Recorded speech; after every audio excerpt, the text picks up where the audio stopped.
fight to fund the Department of Homeland Security. Just last hour, Republican House Speaker Mike Johnson railed against the bill that unanimously passed in the Republican-led Senate overnight. Johnson saying, quote, "This gambit that was done last night is a joke."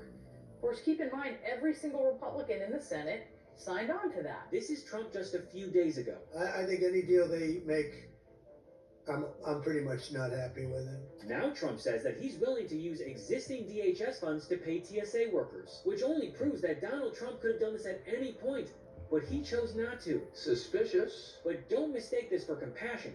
Trump is not doing this because suddenly he cares about the TSA agents who are struggling. He's doing it because his polling is collapsing across the board. New Fox News polling shows the president's approval rating taking a hit as gas prices rise from a month ago. 64% of registered voters disapprove of the president's performance on Iran. 71% of people disapprove of the handling of inflation. 66% disapprove of the performance on the economy. His numbers are in the basement, and the airport chaos is one more thing that people are furious about. So now, all of a sudden, Trump finds the money. It's the same move every time. He brags that something will be great, which actually creates a crisis, then lets it burn long enough that people are furious and desperate, and then he walks in with an extinguisher and acts like a hero, which is exactly what they're trying to do with ICE and airports. Trump and the GOP manufactured this crisis, and then he sent in his goons to help. The ICE agents who are handing out water bottles and are helping people move through lines at airports. It's a disgraceful comment.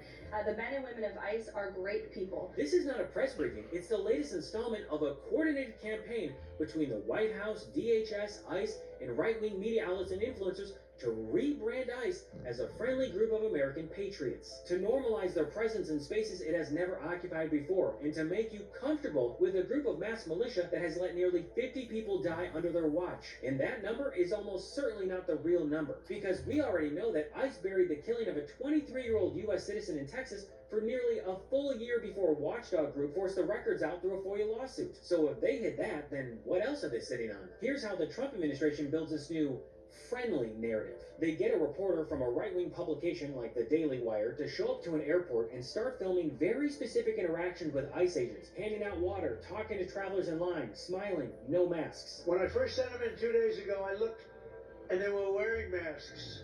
And I think they have to because a lot of people are, but in an airport, no.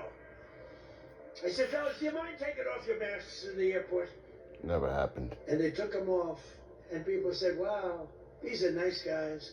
Wow. And they're helping the people with their bags. They're moving things along. It's a beautiful thing to see.